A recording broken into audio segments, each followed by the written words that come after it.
Hello, friends. Welcome to another episode of Coffee Chat. Today, we're going to be talking about the browser extension Honey and how it has scammed, allegedly, over 19 million people. Okay, so let's get into it. Recently, there was a video uploaded on YouTube by a creator called Megalag. I will link to his video in the description. I highly recommend that you check it out. But essentially, what the video is about is it exposes Honey, the company, for being a lot more nefarious than what it looks like on the surface. So, what this extension does, it's a browser extension that you install in your browser. And on the surface, it sounds pretty cool, right? You go ahead and buy, let's say you're going to buy a pair of shoes or you're going to buy anything, a camera, whatever. And you go to the checkout and then you click the Honey extension on your browser. You click on it and it runs to see if there are any available coupons for you. And sometimes it'll save you $5, sometimes it'll save you $10, but sometimes it'll save you no dollars. But either way, it is a very simple way to find coupons when you're ready to check out. Sometimes you'll save a little bit of money and that's it, right? But it turns out it's a lot more nefarious than that. One of the things that Honey does that is super controversial, and some people have said illegal, allegedly, is that it not only scans for coupon codes, but more importantly, it hijacks any potential affiliate income that a creator could be getting. So, for example, if I was on this show and I was like, hey, you want to buy this camera, or sorry, this microphone that you see right here, the link to the camera is in the description below. Go ahead and check it out. So you go to the description in here and you click on the link to purchase this microphone. You're like, wow, that microphone sounds great. I want to go get it. So you go click the link to go buy the microphone. Okay, then you open up Honey and you're like, wait, let me see if I can save $10 or $15 by clicking on this Honey extension and see if it'll spit out a coupon code so I can save a little bit of money. Well, when you do that, what happens is that, let's say I actually don't have an affiliate code for this microphone, but let's say I do, and you go and you click on it, whatever commission that I was going to get for you purchasing this camera no longer goes to me. It now goes to Honey, whether or not they have a coupon code for you.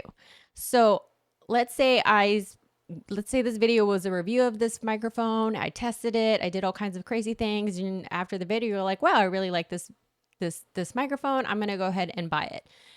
And all of that work that I did, putting that effort into the video to convince you to purchase this microphone is all for naught because you ran the HoneyBook extension and you went to go look to see if there was any money saved. There wasn't, but Honey gets that affiliate commission anyway because when you run the code, when you run the extension to find a coupon code, it replaces the cookie that was supposed to say, hey, give this affiliate commission to Stacy. Instead, it replaces it and say, okay, now we're going to give this affiliate commission to Honey. The reason this is problematic is number one, even though it kind of sort of says it in the terms and conditions, it's not really an ethical thing to do, especially when Honey pays a lot of YouTube creators. So a lot of people heard about Honey through YouTube influencers.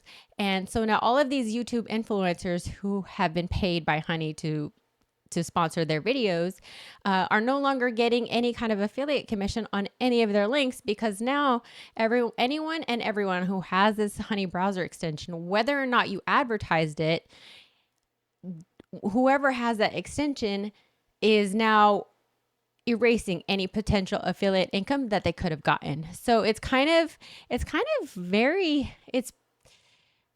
a very, what's it called? It's just not a good look for Honey. It's a very poor predatory business model that comes across as innocent. And even if it's in their terms and conditions, nobody's going to read 1,000-page word terms and conditions, or they're just going to skim over it.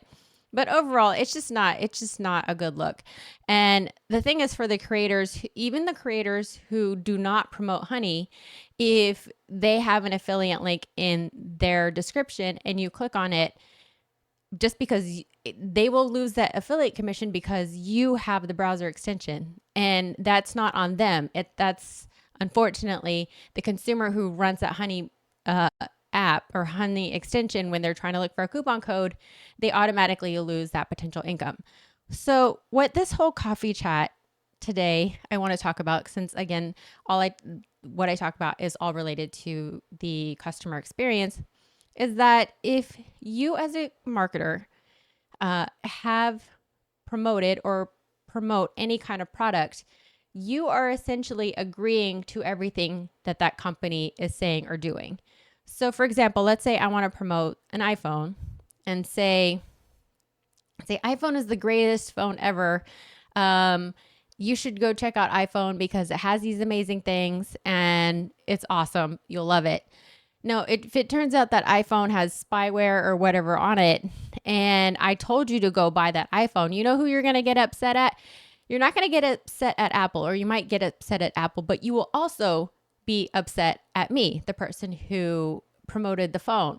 So let's say I'm a big influencer with like 10 million subscribers or whatever on this YouTube channel, and I'm out here saying, hey, you should buy this iPhone. By the way, iPhone does not, this is just an illustration. Okay. This is not a fact. So just, Apple, don't come for me. But if I say buy the iPhone, I have 10 million followers and a million of my followers decide to switch from Android all of a sudden to Apple or iPhone because I said this is the greatest phone ever. And it turns out there's this crazy spyware on it.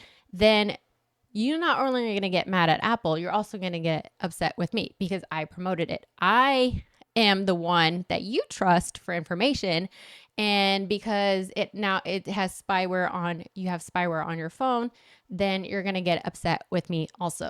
So what does this have to do with the customer experience? Anything that you promote, whether it's your own product or somebody else's, you have an inherent trust with your audience.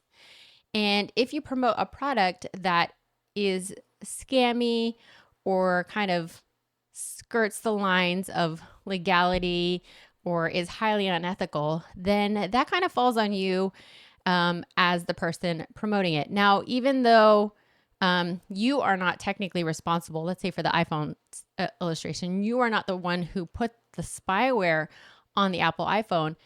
You were the one who promoted it. So you should have done a bit of due diligence with the product to make sure that it was actually worth promoting. Now, if it turns out there was a software bug after the fact, that's a different story. But if the product that it was in their terms of service that says, hey, if you purchase this phone, you're going to get spyware automatically activated, then it is on you. You do have some partial responsibility. And even in Honeybook's terms of service, it does say that it does replace that when somebody uses the extension, it does replace the cookie on it, and that they will get whatever the affiliate commission or credit for that purchase. So in that instance, it was one of those things that it wasn't widely known. And so it wasn't something that influencers need to look out for. But in this case, again, like I said, it's something that it falls on you because you promoted it, and it can tarnish your brand. Now, here's the other thing too, is that some of the creators who previously have promoted Honey have walked back on their promotion. And it probably is somewhere in their terms of service or agreement, in their affiliate agreement, that they do not disparage the company or say anything bad about them. So that's probably why they didn't say anything. But if there isn't something there, they do have an obligation to their audience to say, hey, this is the reason why I am no longer partnering with Honey. It's because I don't agree with X. Now, some of the people who promoted the extension some of them who promoted the extension have just simply walked out of the contract, and that's it. And they didn't say anything to their audience. Again, it's one of those gray areas where if you are an influencer, you don't really want to disparage the companies that have paid you money. At the same time, you do have an obligation to your audience. And the more transparent you are to your audience, if let's say I sold you guys this iPhone with the spyware, and I said, hey guys, I didn't know, or I didn't realize that iPhone was installing spyware when you bought it. I want you to stop buying the iPhones now. That's a different story, because now I'm owning up to the mistake. And there's a reason why some people don't do that. Like, admitting fault may be grounds for a lawsuit. It's kind of annoying. it really shouldn't be that way, but that's how it is.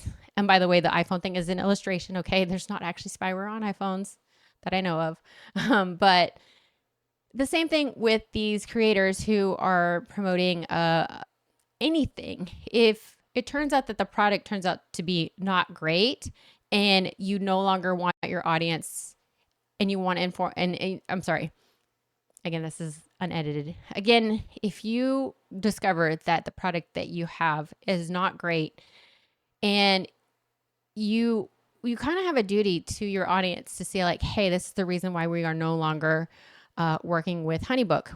It turns out this is what happens when you use it. We don't like it, and therefore we're not promoting it anymore. So you can say something as simple as that. You don't have to disparage the company. You can simply outline what's already literally public information and just kind of leave it at that. But yeah, it for the creators that do say, hey, we made a mistake, that goes a long way towards credibility as opposed to just walking it back and not saying anything at all. Again, I understand that there may be some legal reasons why they're not saying anything, but for the most part, if there's no real consequence to saying why you left X company or why you're no longer letting so-and-so company sponsor your video, then it does go a long way towards credibility. And in general, if you make a mistake on anything, going to your audience and saying, hey, we learned this and now we are no longer doing this. Instead, we're going to be doing this to make things better.